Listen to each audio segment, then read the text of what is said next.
Hey guys, it's Misty, and it is the final day of Austen in August. And it's going to be a double video day today because it is. Because I said so. Because I've run out of time and I have 2 videos to do. So I'll leave the whole link of Austen-y things somewhere around here and in the comments, including the other video that's going up today, but right now I'm going to be giving you quick thoughts on 3 Austen-y things. So first up we have the BabyLit version of Emma by Little Miss Austen, but also Jennifer Adams and Alison Oliver. This is an emotions primer that uses the story and the characters of Austen to represent different emotions.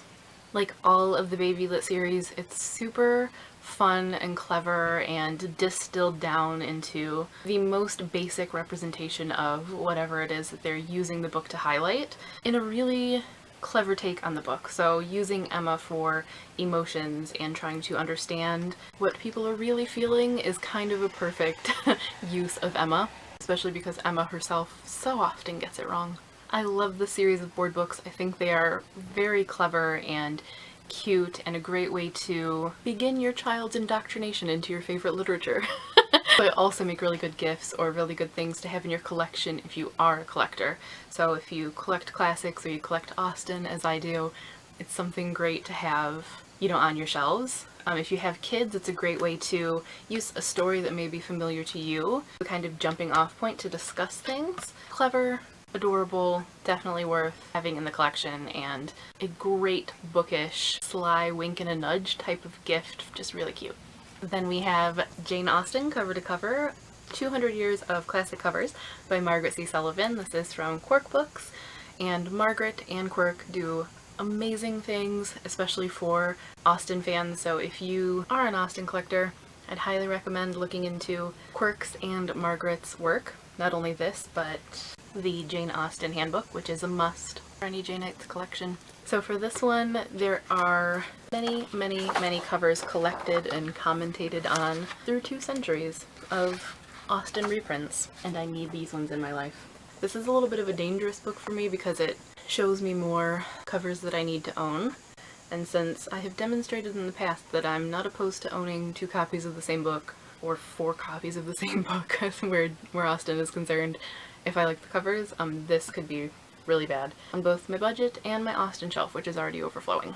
The commentary and background on the covers is really interesting, and Margaret always has a fun, playful style, so that's great. I'm gonna leave a link below to a blog post that she did for Austen in August where she took some of the more absurd covers that she found and wrote some stories based on those covers to kind of account for the oddity.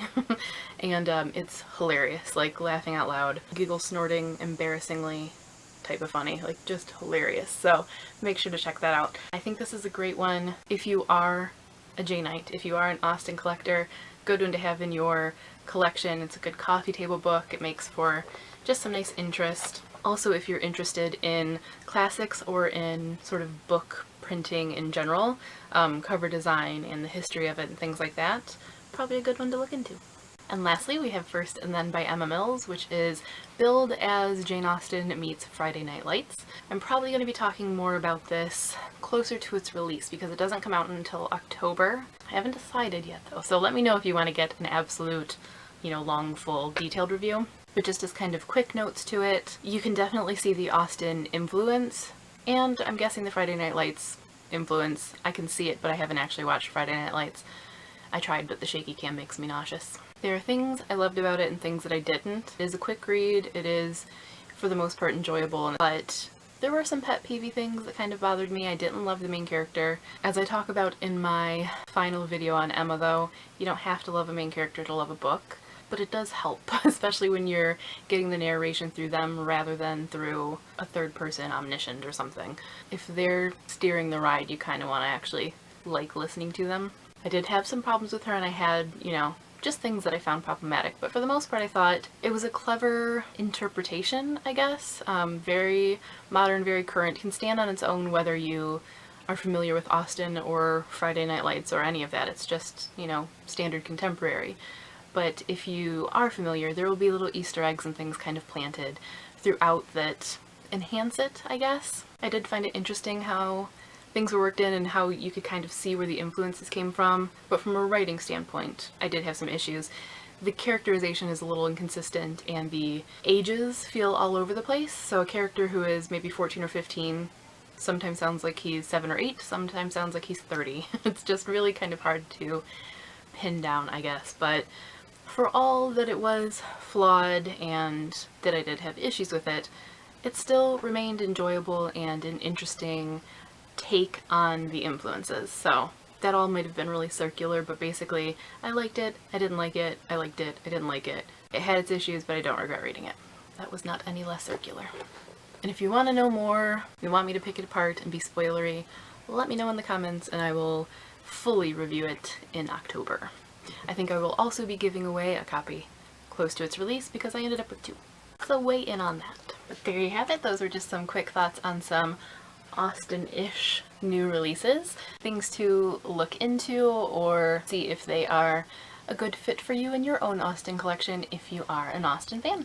The link to Austen in August and to Maggie's post, as well as my general Austen playlist, is below, so if you want more Austen-y goodness, you can check that out there. And let me know your thoughts in the comments on these 3 or any other Austen-esque books you think I need to look into. But that is all for now. Don't forget to check out the rest of the Emma read-along. But until then, thanks for watching and happy reading!